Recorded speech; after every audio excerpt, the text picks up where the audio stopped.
A small country, tucked away in the corner of Europe, with a monumental influence, overflowing the history books and laying the foundations for society as it is today. Greece is a melting pot of both bustling cities and peaceful villages, each with their own unique culture. It holds a kaleidoscopic blend of traditions, still valued today after thousands of years. However, it's no surprise that this nation is experiencing some major changes.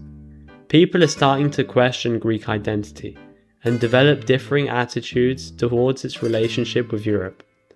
Greek people have so much to be proud of, so why are values of pride and patriotism slowly starting to fade?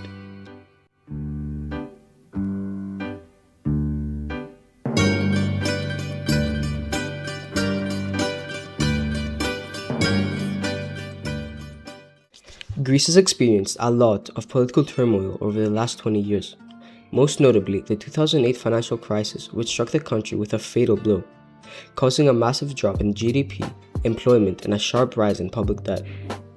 An estimated 36% of Greeks lived below the poverty line in 2014. The country's obsession with cheap borrowing from the EU was exposed, leaving it in a state of emergency. Of course, this led to a massive surge in extremism. The rise of the Golden Dawn Party, or Χρυσή Αυγή in Greek, served as a statement for the rest of the continent, as neo-Nazi populism turned to huge violent protests and mass public unrest across Greece. Greeks were furious, but instead of uniting together, they all decided to go down separate paths, based on their own personal beliefs about how the country should recover. A country shaped by passionate unity in the darkest moments of World War II, and the Revolution of 1821, where they prevailed as the underdogs, was beginning to crumble.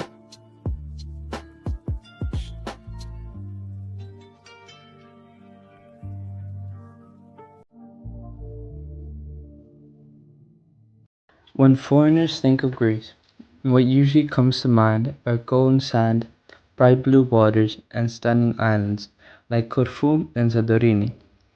In 2024, Greece welcomed 36 million international visitors, as a country with a population of only 10 million, generating over 20 billion euros in revenue. This links very nicely to the topic of financial crisis. Since 2008, Greece has been upping its momentum in the tourism industry to make up for its losses, by promoting its historical sites, cuisine, and its amazing array of islands. Tourism numbers have been rising. However, this is one of the main factors affecting the decline of Greek culture, raising concerns about authenticity and commercialization. A primal example of this is Mykonos, Greece's party island. Mykonos used to be a quiet, Cycladic island, renowned for its traditional architecture and humble, local fishing culture.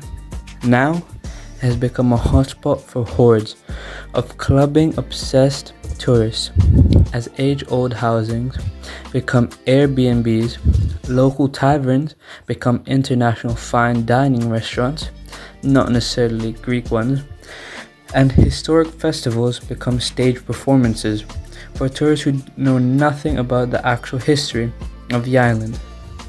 This obviously gives foreigners a wrong idea, but so are Greeks. Would you rather be a fake version of yourself to be loved by everyone, or be your real self and be loved by those who appreciate you for who you truly are?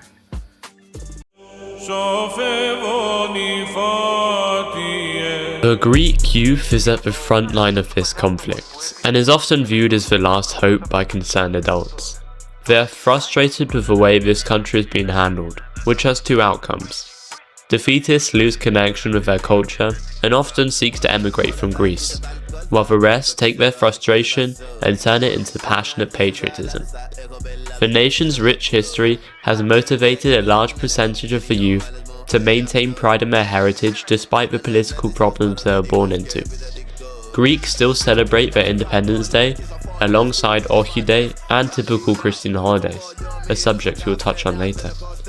Even just the way we support our national teams in football and basketball shows how proud we are of our country's successes. Rapper Negros to Moria is a perfect example of a revival of Greek culture through the arts.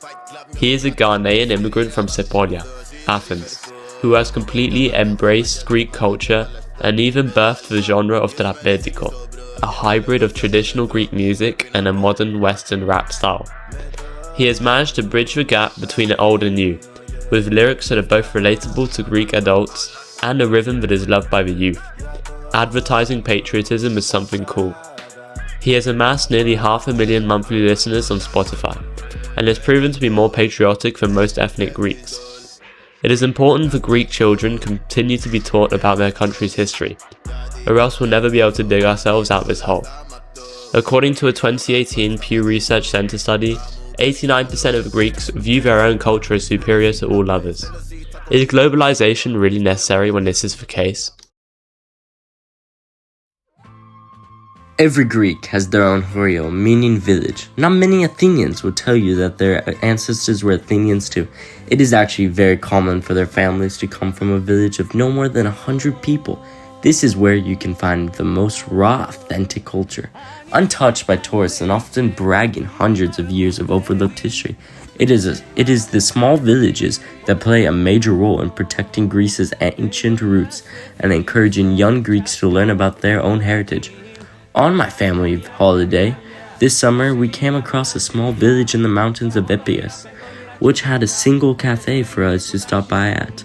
The man working at the cafe told us about how the village used to hold big annual festivals, yet no longer can due to the population decline.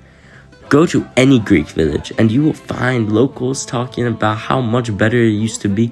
Young people often leave rural areas to build a better future in big cities like Athens or Thessaloniki.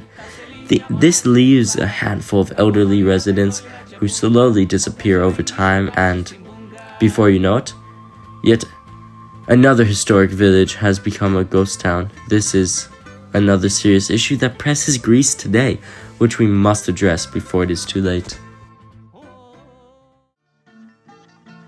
Christianity is a major part of Greek culture.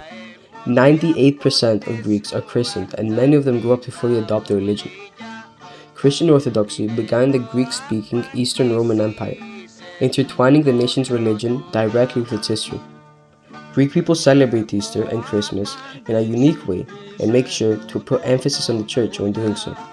In fact, Greek churches are essential in preserving culture through charity and events. The youth is mainly embracing Christianity due to these efforts. However, what's most important is that almost everyone at least respects their religion. Churches and chapels are located in both the most remote and the most populated areas, completely ingrained in the Greek way of life. If it wasn't for faith, the country wouldn't have the same unity that has carried it through so many hardships today.